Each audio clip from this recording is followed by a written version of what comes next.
तो hello everyone, आज करेंगे हिंदी में। तो बेहतर तरीके से मैं 6 मिनट लगाऊंगा इस वीडियो में, क्योंकि थोड़ा सा जल्दी ख़त्म करते हैं। हिंदी बहुत आसान सा सब्जेक्ट है, तो टाइम लेने से कोई फ़ायदा है नहीं। ठीक है, सबसे पहला सवाल कह रहा है, पूरे के पूरे चैप्टर से है, ध्यान से देखिएगा। क्वेश्चन देखते हैं, कौन सी रचना बाल कृष्ण भट्ट की नहीं है? तो यहाँ पर देखा, रेल के विकट खेल था, रसातल यात्रा था, गुप्त बैरी था, यानी कि ये जो बिपथगा दिख रहा है ये नहीं था। तो बी नंबर का ऑप्शन आपका क्लियर हो जाएगा, बी नंबर का ऑप्शन क्लियर हो जाएगा। अगला सवाल के ऊपर हम लोग बात करेंगे 2 नंबर। 100 अजान एक सुजन उपन्यास के लेखक कौन है? 100 अजान एक सुजन को किसने लिखा है? तो बाल कृष्ण भट्ट ने लिखा है। सी नंबर का ऑप्शन सही हो जाएगा, सी नंबर का ऑप्शन बिल्कुल सही हो जाएगा। ध्यान से, थोड़ा सा फास्ट करेंगे, आराम से। ठीक है, बातचीत शीर्षक निबंध के निबंधकार कौन है? तो बाल कृष्ण भट्ट थे, आपको पता है ना। बातचीत के लेखिका मतलब लेखक, नॉट लेखिका यार, लड़का थे लड़की नहीं। ठीक है, चलो अगला सवाल। बातचीत के माध्यम से बाल कृष्ण भट्ट क्या बतलाना चाहते थे? तो बातचीत के माध्यम से बातचीत की क्या बताना चाहते थे मेरे भाई? बहुत आसान सवाल है, बातचीत की शैली बताना चाहते थे। सिंपल सा बात है ना, हाँ बहुत आसान सवाल है। अगला सवाल कह रहा है, बालकृष्ण भट्ट की काव्य के रचना काल, रचना काल तो आधुनिक काल है। सिंपल सा सवाल था ये तो। ठीक है, अगला सवाल हम लोग करेंगे दूसरा। देखो दूसरा चैप्टर से सवाल आ गया। उसने कहा, ध्यान से देखो, उसने कहा था कहानी के कहानीकार कौन है?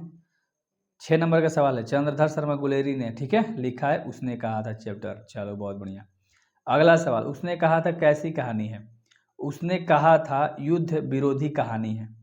समझ में आया ना, युद्ध विरोधी। अब देख के आपको ऑप्शन लग रहा होगा भाई कहाँ से लाया है, ऑब्जेक्टिव ये तो बहुत इंपॉर्टेंट वाले हैं इसलिए लाया हूँ। ठीक है, उसने कहा था, उसने कही थी, कहानी कब लिखी गई है?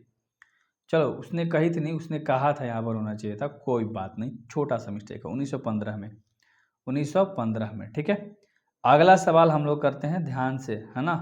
संपूर्ण क्रांति क्या है? संपूर्ण क्रांति एक भाषण है, ए नंबर का ऑप्शन सही है। संपूर्ण क्रांति एक भाषण है। अगला, डेमोक्रेसी का दुश्मन कौन है? डेमोक्रेसी का दुश्मन कौन है? देखो, जो जनता के शांतिपूर्ण कार्यक्रमों में बाधा डालता है, जनता की गिरफ्तारी करता है और अकारण जनता पे लाठी गोलियां मारता है, तो ये सब हो जाएगा, है ना। सब तो दुश्मन ही ना डेमोक्रेसी के। ठीक है, अगला सवाल देखेंगे 11 नंबर। 11 नंबर सवाल कर रहा है कि भारत में आपातकाल कब लागू किया गया था? तो भारत में पूछ रहा है तो 1977 में आपातकाल लागू हुआ था, ए नंबर का ऑप्शन सही है। अगला 12 नंबर सवाल है, दिनकर किस युग के कवि हैं? दिनकर जी छाया एवं युग के कवि थे, ए नंबर का ऑप्शन सही है। दिनकर जी किस युग के कवि थे? छायावादोत्तर युग के। ठीक है, अगला 13 नंबर सवाल कह रहा है कि युद्ध और शांति पर लिखी गई कृति है।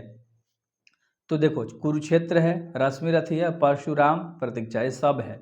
डी नंबर का ऑप्शन तुम्हारा सही हो जाएगा, डी नंबर का ऑप्शन आपका सही हो जाएगा। अगले सवाल के ऊपर बात करते हैं, 14 नंबर। नारी की पराधीनता कब आरंभ हुई है?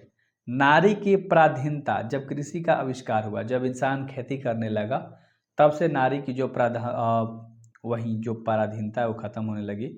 अगला 15 नंबर सवाल है, रोज कहानी का नायिका कौन है? तो रोज कहानी का नायिका मालती है भाई, है ना, मालती ही है मुख्य कैरेक्टर, मुख्य रोल के अंदर, इस चैप्टर के अंदर।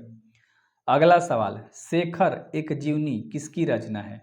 ध्यान से क्वेश्चन है, ठीक है, अज्ञेय जी की। डी नंबर का ऑप्शन आपका सही है, डी नंबर का ऑप्शन सही है। और अगला 17 नंबर सवाल की गैंग्रीन क्या है? गैंग्रीन एक कांटा चुभने का जख्म है, बी नंबर का ऑप्शन सही है। ठीक है, चलो अगला 18 नंबर सवाल है, एक लेख और एक पत्र के लेखक कौन है? एक लेख और एक पत्र के लेखक हैं भगत सिंह। यहाँ पर थोड़ा सा मिस्टेक हो गया है, भगत सिंह। चलो कोई नहीं, आपने देख लिया भगत सिंह। ठीक है, अगला सवाल 19 नंबर का, भगत सिंह की माता का क्या नाम था? भगत सिंह की माता का नाम बता दो, विद्यापति, बी नंबर का ऑप्शन सही है। ठीक है, अगला सवाल 20 नंबर हम लोग देखेंगे, भगत सिंह का जन्म कब हुआ था? भगत सिंह का जन्म 28 सितंबर 1907 में, ए नंबर का ऑप्शन सही है। याद रख लेना भाई, इंपॉर्टेंट सवाल है। अगला, ओ सादानीरा के लेखक कौन है? ओ सादानीरा के लेखक जगदीश चंद्र माथुर हैं, बी नंबर का ऑप्शन सही हो जाएगा, बी नंबर का ऑप्शन सही हो जाएगा। और अगला सवाल है ना, किमी आई प्रक्रिया क्या है? किमी आई प्रक्रिया जो है यह क्या है? ये एक पारे को सोना में बदलने वाली प्रक्रिया को हम कहते हैं। पारे को किस में बदलती है? सोना में बदल देती है। ठीक है, अगला सवाल देख लो, भोर का तारा किन की रचना है? भोर का तारा जगदीश चंद्र माथुर की रचना है, सी नंबर का ऑप्शन सही है। और अगला सवाल है 24 नंबर का, मानक की माँ का क्या नाम है? तो मानक की माँ का नाम है बिशनी, बिसानी नहीं बिशनी सॉरी, तो बी नंबर बिसनी, बिसनी बिसनी याद रख लेना, ठीक है। अगला 25 नंबर सवाल है कि बिस्नी को किसकी प्रतीक्षा है? तो बिस्नी को अपने सिपाही पुत्र मानक की, क्योंकि मानक उसका जो पुत्र था वो सिपाही था, तो उसी की वो प्रतीक्षा कर रही थी, जो बिस्नी यानी कि जो उसकी माँ थी, मानक की माँ, ठीक ना। बिस्नी कौन है? बिस्नी, बिस्नी एक मानक की माँ है, अभी मैंने आपको क्वेश्चन बताया। अगला 27 नंबर सवाल है, प्रगीत और समाज के लेखक कौन है? तो इसके जो लेखक हैं वो नामवर सिंह हैं, ठीक है। और अगला सवाल 28 नंबर, प्रगति कैसा काव्य है? प्रकृति आत्मपरक काव्य है, याद रहेगा। अगला सवाल जो कि 29 नंबर का है, प्रगति और समाज क्या है? तो यह एक निबंध है, अच्छे से याद रख लेना। And the last question is कि नामवर सिंह का जन्म कहाँ हुआ था? तो नामवर सिंह का जन्म हुआ था जीवनपुर में, ए नंबर का ऑप्शन सही है। तो उम्मीद करता हूँ कि 30 हमने कराया बहुत कम समय में, आप सब्सक्राइब करोगे क्योंकि आपको कम समय में ज़्यादा कंटेंट अब लेना है, ठीक है।